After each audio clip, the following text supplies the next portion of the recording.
Hello friends, आज इस video में हम देखेंगे जीएसटीआर 9 की practical filing step by step, आसान शब्दों में, एकदम इजी लैंग्वेज में।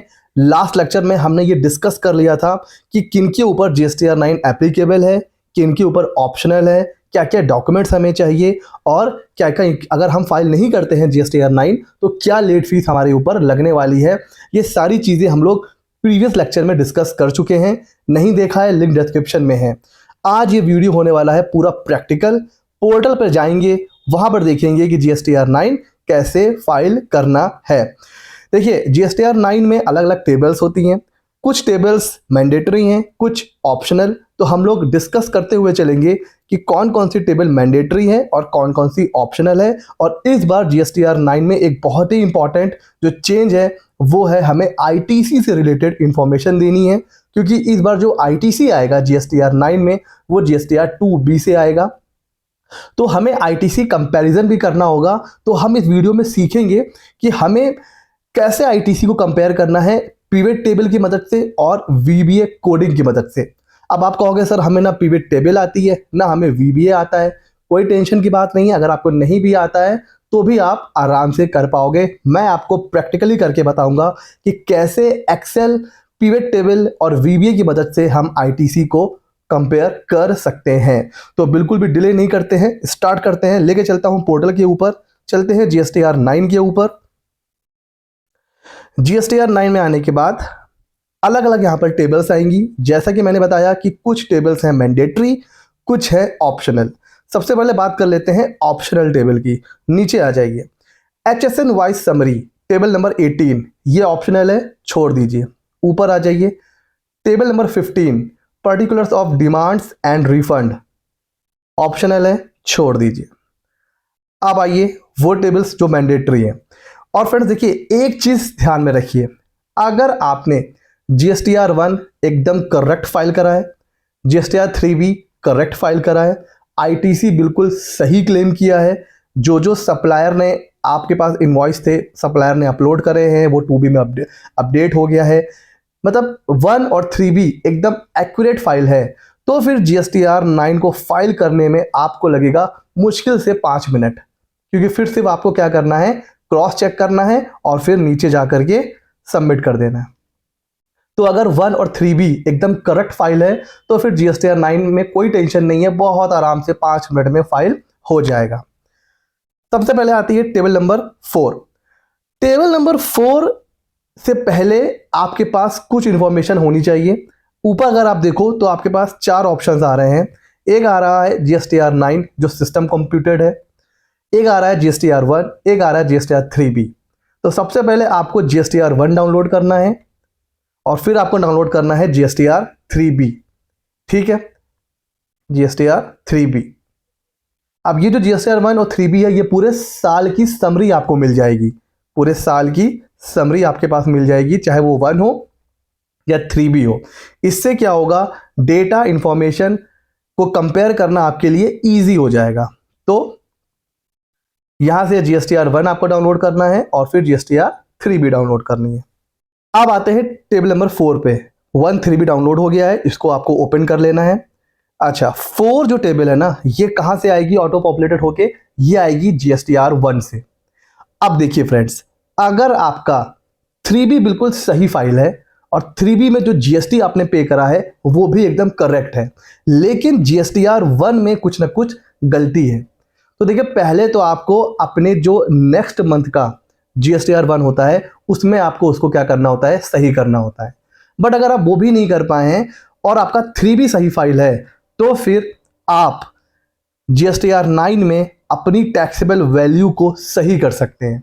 जैसे अगर मैं इस केस में बात करूं तो देखिए, सिस्टम कंप्यूटेड यहां पर अमाउंट जो आ रहा है 244,20,513, ठीक है, और ये आ रहा है अमाउंट जो टैक्स हमने पे करा है। ये अमाउंट अगर 3B से मैच कर रहा है बहुत अच्छी बात है, कोई चेंज नहीं करना है। लेकिन अगर 3B सही फाइल है, जीएसटीआर 1 में गड़बड़ी है और आपने नेक्स्ट मंथ के जीएसटीआर 1 में उसको सही भी नहीं किया है, तो आपके पास मौका है, आप जीएसटीआर 9 में टेबल नंबर 4 में इसको सही कर सकते हो। यहाँ पर देखिए एडिट का ऑप्शन आ रहा है, तो आप यहाँ से इसको सही कर सकते हो। ठीक हो गया जी। अच्छा सर, मेरे केस में मैच कर रहा है तो हम लोग चलते हैं, लेकिन केस ध्यान रखिएगा 3B एकदम सही फाइल है, GSTR1 में कुछ गड़बड़ है तो आप यहाँ पर GSTR1 को कि जो टैक्सेबल वैल्यू आ रही है, जो CGST SGST आ रहा है, उसको आप सही कर सकते हो। टेबल नंबर 5 में देखिए क्या लिखा हुआ है, detail of outward supply made during the financial year on which tax is not payable, यानी कि कौन कौन से निल रेटेड, एग्जेम्प्टेड, है ना, जिसके ऊपर GST नहीं लगता है, वो सारी की सारी सप्लाई आपको टेबल नंबर 5 में यहाँ पर देनी है। जैसे zero rated supply to SEZ, exempted, nil rated, non GST supply, ये सारी चीजें। अच्छा सर, टेबल नंबर 6 और 8 ये बड़ी इंपॉर्टेंट है। सबसे पहले आते हैं टेबल नंबर 6 के ऊपर। यहां पर देखिए ध्यान से पढ़िए क्या लिखा हुआ है, total amount of ITC availed through form GSTR 3B। GSTR 3B में जो आपने ITC क्लेम किया है वो अमाउंट यहां पर आ रहा है, और फिर आपको उसका बाइफर्केशन देना है कि भाई इनपुट गुड्स का, जैसे ये तो टोटल ITC है, अब इसमें से टोटल इनपुट गुड्स का कितना ITC है, कैपिटल गुड्स का कितना ITC है, एंड इनपुट सर्विस का कितना ITC है। उसी तरह रिवर्स चार्ज वाला अगर कोई है, इनवर्ट सप्लाई परचेज, तो वो उसकी डिटेल आपको यहां पर देनी है। कोई इनवर्ट सप्लाई है जो किसी रजिस्टर पर्सन से आपने परचेज करा हुआ है बट उस पर रिवर्स चार्ज लगा हुआ है, एक तो है अनरजिस्टर्ड से परचेज करा उस पर RCM लगा, और एक है रजिस्टर्ड से आपने परचेज करा, तो इन दोनों का बाइफर्केशन आपको देना है, क्योंकि 3B में ये जो अमाउंट है इसमें तीनों इंक्लूडेड है, 2B वाली भी ITC और रिवर्स चार्ज वाली ITC भी। उसके अलावा इंपोर्ट ऑफ गुड की है, इंपोर्ट ऑफ सर्विस की है, कोई इनपुट सर्विस डिस्ट्रीब्यूटर की ITC है, वो आपको देना है। अभी देखिए यहाँ पर डिफरेंस आ रहा है, जैसे ही आप यहाँ पर बाइफर्केशन दे दोगे ना, जैसे लेट सपोज मैं यहां पर दे देता हूं, तो देखिए यहां से डिफरेंस 0 हो गया, तो मैंने अभी IGST का बाइफर्केशन दिया और यहां पर जो डिफरेंस आ रहा है वो 0 हो गया। उसी तरह CGST का आपको बाइफर्केशन देना है, और जैसे ही आप इसका बाइफर्केशन दे दोगे तो देखिए यहां पर 0 डिफरेंस हो गया। तो इसको ध्यान रखिएगा, कई लोग क्या करते हैं, बस इसको चेक करते हैं और देखते हैं कि यहाँ सही आ रहा है और सीधे सबमिट कर देते हैं, ऐसा नहीं करना है, आपको यहाँ पर बाइफर्केशन देना है। ओके सर, तो टेबल नंबर 4, 5, 6 बहुत इजी है, समझ में आ गया। टेबल नंबर 7 पर आइए। टेबल नंबर 7 अब इस बार मैंडेटरी है और इसमें बहुत ध्यान से चीजें देनी है। जो ITC हम लोग रिवर्स करते हैं, रूल 37, 39, 42, 43, जैसे 180 डेज में आपने पेमेंट नहीं किया तो आपको ITC रिवर्स करना पड़ता है। अगर पूरे साल में कोई ऐसा केस है तो वो आपको यहाँ पर रिपोर्ट करना है। ठीक है, कोई आपने ऐसा गुड्स लिया है जो पार्टली एग्जेम्प्टेड गुड्स के लिए और पार्टली टैक्सेबल गुड्स के लिए यूज होता है, पीछे जो परचेज करा है वो आप दोनों में यूज करते हो, एग्जेम्प्ट में भी और टैक्सेबल सप्लाई में भी। तो जो एग्जेम्प्ट के लिए आप यूज कर रहे हो उसका ITC नहीं मिलता है, उसको अगर रिवर्स करा है तो वो भी आपको यहां पर दिखाना होगा। इस तरह के जो 4 केसेस हैं 37, 39, 42, 43 में, ये चारों अगर पूरे साल में आपने ITC रिवर्स करा है तो उसकी डिटेल अब यहां पर आपको देनी पड़ेगी। सेक्शन 17(5) ब्लॉक क्रेडिट, कुछ ऐसी परचेज होती है जिनके ऊपर आपको ITC नहीं मिलता है, ये मैंने अपने GST कोर्स में कवर कर रखा है, ब्लॉक क्रेडिट, तो वो अगर कुछ है वो भी आपको यहां पर देना है। उसके बाद रिवर्सल जो है ट्रान 1, ट्रान 2, ये मैंडेटरी नहीं है, अगर है तो आप डिटेल दे सकते हो, तो ये डिटेल आपको यहां पर देनी है। अभी तक ये ऑप्शनल था, इस बार ये मैंडेटरी है, तो अपने पे आप चेक कर लीजिएगा, अगर कोई रिवर्सल है तो उसकी डिटेल आपको यहां पर देनी होगी। अब बात करते हैं 8, जहां पर आ रहा है, मतलब इस बार अमेंडमेंट, लास्ट GSTR 9 में यहां पर जो ITC आता था वो एज पर GSTR 2A आता था, इस बार ITC आ रहा है एज पर GSTR 2B आ रहा है। तो 2B कब आता है आप मुझे बताइए। 2B तभी जनरेट होता है जब आपका सप्लायर टाइम से GSTR 1 फाइल कर देता है।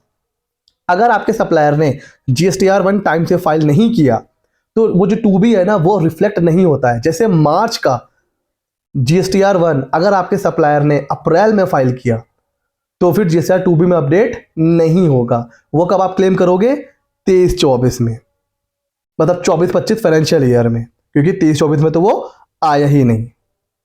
तो ये चीज़ें अब आपको यहाँ पे देनी है। तो अब आपको अपनी बुक की जो आईटीसी है उसको पोर्टल की आईटीसी से कंपेयर करना होगा। सर कैसे करेंगे, आगे आपको मैं सीधे ले चलता हूं। एनुअल रिटर्न पे चलते हैं। अ, अ,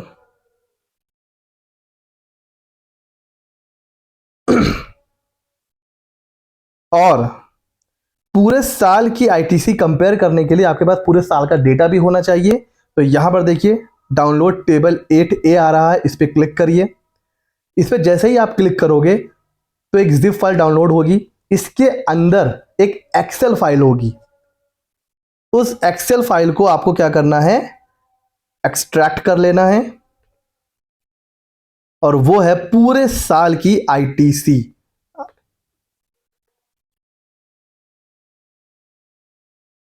पूरे साल की आईटीसी यहां पर आपको दिख जाएगी, जो भी है B2B है, कोई डेबिट नोट है, क्रेडिट नोट है, ये सारी चीजें देखिए यहां पर दिख जाएंगी। अब देखिए प्रॉब्लम क्या है, डेटा देखिए कितना डेटा है। अब आप देखते जाएंगे तो इतना डेटा है, अगर आप एक एक इनवॉइस, एक एक पार्टी वाइज कंपेयर करने बैठोगे ना तो आपका दिमाग की दही हो जाएगी, क्योंकि डेटा ये तो फिर भी कम है, कहीं कहीं इससे भी ज़्यादा होता है। तो इसको हमें एक शॉर्ट फॉर्मेट में कन्वर्ट करना होगा, वो हम करेंगे पिवट टेबल की मदद से।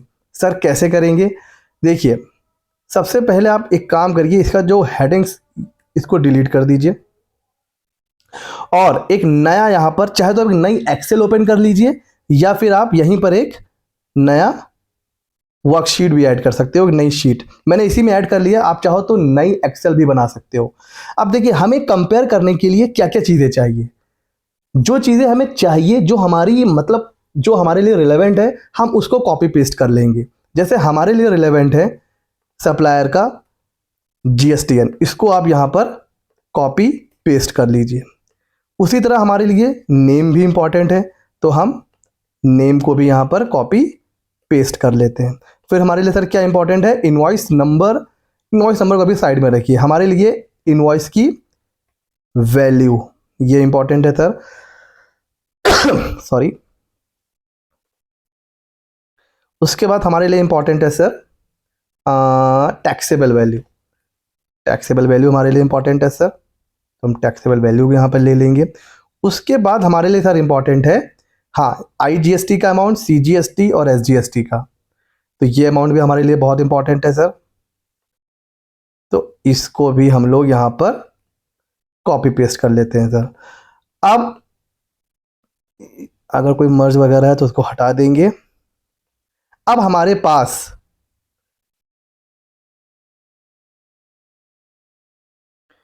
जो डेटा है वो उस फॉर्मेट में आ चुका है जिसकी हमें नीड है, क्योंकि अगर आप देखोगे यहाँ पर B2B में तो बहुत इंफॉर्मेशन है, ये सारी इंफॉर्मेशन की हमें नीड नहीं है, क्योंकि हमें डेटा को कंपेयर करना है। तो अब हमारे पास जो चीज़ें हमारे लिए रिलेवेंट है वो आ चुकी है, ठीक है। अब इसको आपको क्या करना है सर, इसको आपको करना है सेलेक्ट। अब आप देखो डेटा कितना ज़्यादा है, इसको हमें पिवट टेबल की मदद से शॉर्ट में करना है। ये आपने कर लिया सेलेक्ट, इंसर्ट पे जाना है और पिवट टेबल पे जाना है। यहाँ पे कुछ भी चेंज मत करिएगा और ओके कर दीजिए, एक नई शीट में डेटा आ गया है। अब हमें क्या करना है, देखिए बहुत ध्यान से देखिए, GSTN ऑफ सप्लाई पे क्लिक करिए, ठीक है। ट्रेड नेम पे क्लिक करिए और इसको यहाँ से ड्रैग करके वैल्यूज पे लेके आइए। फिर हमें क्या चाहिए, invoice value, taxable value, IGST, CGST and SGST। कितना कितना टाइम लगा सर, मुझे बताएंगे आप कितना टाइम लगा। 5 मिनट भी नहीं लगे और डेटा हमारे पास समराइज्ड फॉर्म में सर आ गया।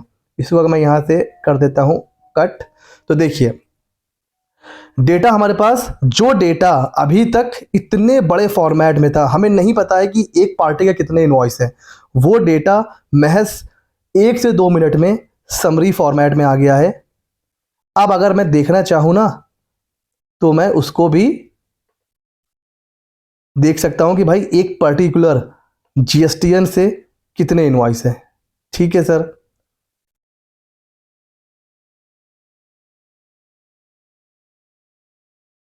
अब सर क्या करना होगा हमें, ये तो हमें पता चल गया कि भाई ठीक है, सबसे ज़्यादा किस पार्टी के हैं वो भी पता चल जाएगा, इस जीएसटीएन से सबसे ज़्यादा हमारे पास बिल आ रखे हैं। तो ये सारी चीज़ें पिवट टेबल की मदद से हमने कितना टाइम लगा सर, कुछ भी टाइम नहीं लगा। अब क्या करना है आपको, ये हो गया आपका पोर्टल की आईटीसी।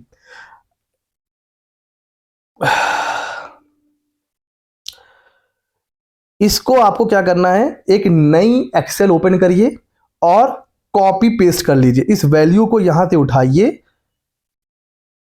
पूरी वैल्यू को, और एक नई शीट में कॉपी कर लीजिए। पेस्ट स्पेशल करके वैल्यू करिएगा, वरना पिवट टेबल को पूरा पूरा ये क्या करेगा, कॉपी पेस्ट कर देगा। तो ये हो जाएगी पोर्टल की आईटीसी। अब आप जो भी सॉफ्टवेयर यूज करते हैं, चाहे वो टैली हो, बिजी हो, कोई भी सॉफ्टवेयर जो आप यूज करते हैं, उससे आपको क्या करना है, बुक की आईटीसी को उठाना है। क्या करना है सर, बुक की आईटीसी को उठाना है। ठीक है, डेटा सेम फॉर्मेट में होगा तभी तो आप कंपेयर कर पाओगे। अब इसको करने के बाद क्या करना है, आपको कंपेयर पे क्लिक करना है, रिकंसिलिएशन कंप्लीट। अब आपको यहां पर आना है, फिल्टर में जाना है, फिल्टर लगाना है। जो चीजें मैच हैं उनको क्या चेक करना, मैच को अनटिक कर दीजिए, ओके करिए। यहां पर देखिए क्या बता रहा है सर, एक हमारे पास जीएसटी नंबर है, not found in book ITC, means portal पर तो है ये बिल, इस पार्टी का बिल पोर्टल पर है बट हमारी बुक में नहीं है। अच्छा, एक और जीएसटी नंबर है, वो बुक में तो है but not found in portal ITC, वो पोर्टल के आईटीसी पे हमें नहीं दिख रहा है, बुक में हमारे पास है, पोर्टल में नहीं है। अच्छा, एक और बिल है जो अवेलेबल तो है, बुक में भी है और जीएसटीआर 2B में भी है, बट मैच नहीं कर रहा है। क्या नहीं मैच कर रहा है सर, सीजीएसटी और एसजीएसटी की अमाउंट मैच नहीं कर रही है। कितना टाइम लगा सर मैच करने में, कितना टाइम लगा सर, 5 सेकंड भी नहीं लगे। मैंने बस क्या किया है, कंपेयर पे क्लिक किया और हो गया। सर ये आपने कैसे किया ये तो बता दीजिए। आपको क्या करना है, डेवलपर टैब में जाना है, और अगर आपके एक्सेल में डेवलपर टैब नहीं आ रहा है तो फाइल पे जाइए, ऑप्शन में जाइए, और यहां पर एड इन में जाइए,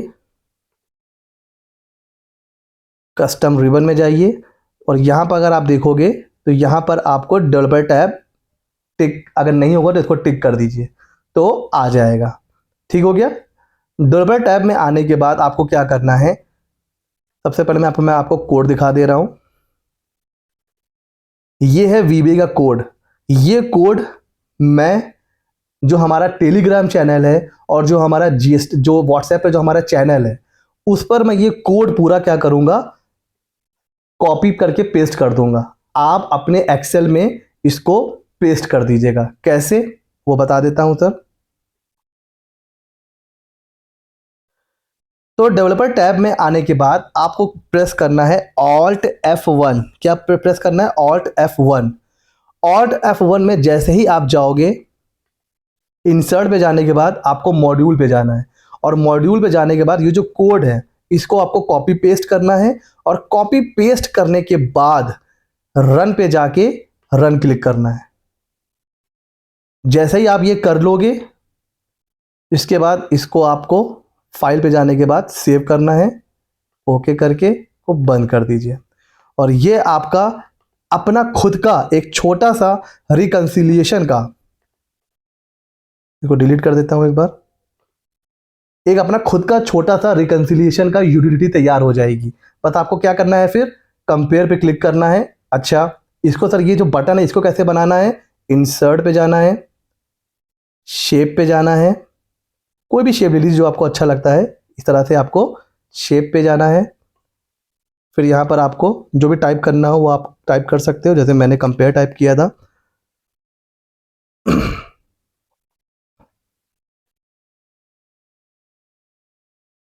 और इसको जो भी फॉर्मेटिंग आपको देनी है वो आप इसको दे सकते हो।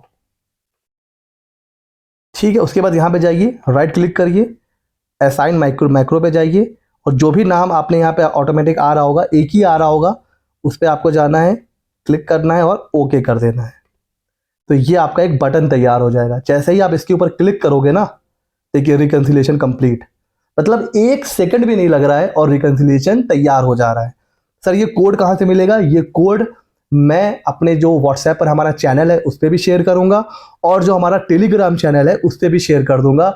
अगर आपने टेलीग्राम चैनल ज्वाइन नहीं किया है तो आप उसको ज्वाइन कर सकते हो, वहां पर आपको कोड मिल जाएगा। सर अगर इतना सब कुछ आप नहीं करना चाहते हो तो सिंपल हमारी जो रिकंसिलिएशन की यूटिलिटी है वो अवेलेबल है, वो आप परचेज कर सकते हो। उसमें भी आप डेटा कंपेयर कर पाओगे बहुत आराम से। वो अवेलेबल है 149 रुपीज़ में, लाइफ टाइम फ्री वैलिडिटी है। डिस्क्रिप्शन में लिंक है, वहाँ से आप डाउनलोड करो, ठीक है। और डिस्क्रिप्शन में ही वीडियो भी है जिससे आप उसको कैसे यूज़ करना है वो भी सीख सकते हो।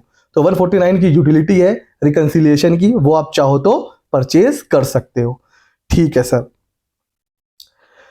फिर टेबल नंबर 8 में आईटीसी से रिलेटेड इंफॉर्मेशन देनी है। अब ये डेटा उठ के आ रहा है GSTR 2B से। ये जो आईटीसी जो धीरे धीरे आप देख रहे हो ना, ये टेबल नंबर 6 से उठ के जाएगा।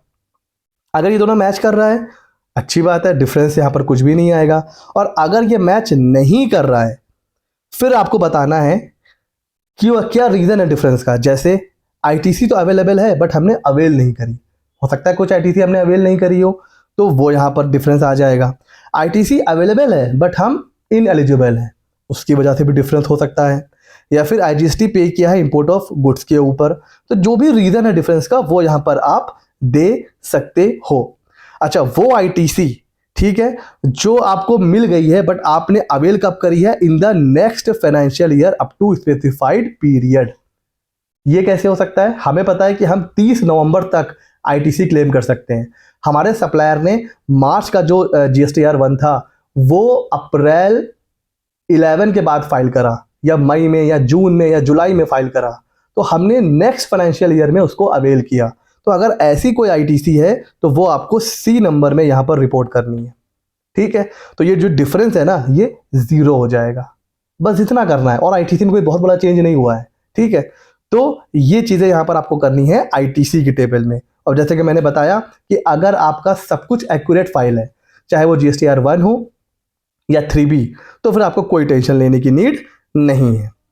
अच्छा सर, उसके अलावा यहाँ पर देखिए आ रहा है जो आपने टैक्स पे करा है पूरे साल भर में, वो टेबल नंबर 9 में आ जाएगा। इसको बस क्रॉस चेक कर लीजिएगा। आइए टेबल नंबर 10, 11, 12 एंड 13 में। इसमें देखिए बड़ा इंपॉर्टेंट, अभी हमने आपको क्या बताया था कि अगर आपका 3B बिल्कुल करेक्ट फाइल है और GSTR 1 गलत है तो आप टेबल नंबर 4 में उसको ठीक कर सकते हो। अब बात करते हैं GSTR 1 सही फाइल है बट 3B आपसे गलत फाइल हो गया है, उसमें टैक्स कम पे हुआ है। अगर ऐसा कुछ है तो आप उसकी डिटेल भी यहाँ पर पे कर सकते हो। करना क्या है, देखिए 3B में अगर कोई गलती हो गई है तो वो आप नेक्स्ट मंथ की GSTR 3B में ही आपको उसको सही करना है। जो भी डिफरेंस है वो आपको टैक्स पे करना है और उसके ऊपर इंटरेस्ट पे करना है। उसकी डिटेल यहाँ पर देखिए क्या लिखा हुआ है, सप्लाई डिक्लेयर्ड थ्रू अमेंडमेंट। कोई सप्लाई अगर आपने बढ़ाई है थ्रू अमेंडमेंट उसकी डिटेल दीजिए, कोई सप्लाई अगर आपने रिड्यूस करी है उसकी डिटेल दीजिए, कोई आईटीसी रिवर्स है, आईटीसी अवेलमेंट है, ठीक है। तो ये सारी चीज जो भी इंफॉर्मेशन है वो यहाँ पर आपको उसको पे करना है। 31 मार्च तक जो आप डिक्लेयर नहीं कर पाए, आपने आगे जाके डिक्लेयर करा, उसकी डिटेल यहाँ पर आपको पे मतलब यहाँ पर फिल करनी है, ठीक है सर। उसके अलावा अगर आपने कुछ एक्स्ट्रा, भाई आपने GSTR 3B में कम टैक्स पे करा है, अब आप यहाँ पर अपनी सप्लाई को बढ़ा रहे हो तो उसकी वजह से कोई अगर टैक्स पेबल आएगा तो वो उसकी डिटेल आपको यहाँ पर देनी है। टेबल नंबर 15 ऑप्शनल है, इसको छोड़ दीजिए। अगर आपने कॉम्पोजिशन से कोई परचेस करी है, ठीक है, कोई सप्लाई रिसीव करी है, उसकी डिटेल टेबल नंबर 16 में। और HSN वाइज समरी देनी है आपको, वो अब सबके लिए मैंडेटरी है। तो जो GSTR 9 फाइल कर रहा है उसके लिए भी मैंडेटरी है, तो 17 में HSN वाइज समरी देनी है। 18 ऑप्शनल है। सब चीज़ें चेक करने के बाद कंप्यूट लाइबिलिटी पेज आपको जाना है, अगर कोई एरर होगी तो बता देगा, कोई अगर टैक्स पेबल आएगा वो आपको बता देगा। फिर आपको सब चीज़ें चेक करनी है and then after proceed to file पे क्लिक करना है, ठीक है। जैसे देखिए क्या बता रहा है कि आपने you are required to report HSN detail, आपने HSN डिटेल नहीं फिल करी है, इसलिए कंप्यूट लाइबिलिटी भी नहीं हो रही है। जब सब चीज़ें सही हो जाएंगी प्रोसीड टू फाइल भी क्लिक करिएगा, OTP जाएगा, फाइल हो जाएगा। तो कुछ GSTR 9 कोई बहुत बड़ी चीज़ नहीं है। 1 3B अगर सही से फाइल है तब तो 5 मिनट लगेगा, और अगर 1 3B में कुछ आपसे मिस्टेक, ठीक है, कुछ इनकरेक्ट डिटेल चली गई है, वो आपको सही कर देना है, बस खत्म। और कुछ तो ही ना GSTR 9 में। तो मुश्किल से 10-15 मिनट में आप GSTR 9 फाइल कर सकते हो। थोड़ा सा ITC का कंपैरिजन है वो आपको करना पड़ेगा। उसके लिए जैसे कि मैंने बताया कि आप अपने से भी बना सकते हो यूटिलिटी, और अगर आपको खुद से बनाना टफ लग रहा है तो 149 में हमारी यूटिलिटी रेडीमेड है, वो आप ले सकते हो। तो बस कैसा लगा वीडियो हमें ज़रूर बताइए। अभी भी अगर कोई कोई कंफ्यूजन है, कोई प्रॉब्लम है, तो आप कमेंट सेक्शन में हमसे पूछ सकते हैं। मिलते हैं अगले नॉलेजेबल वीडियो में।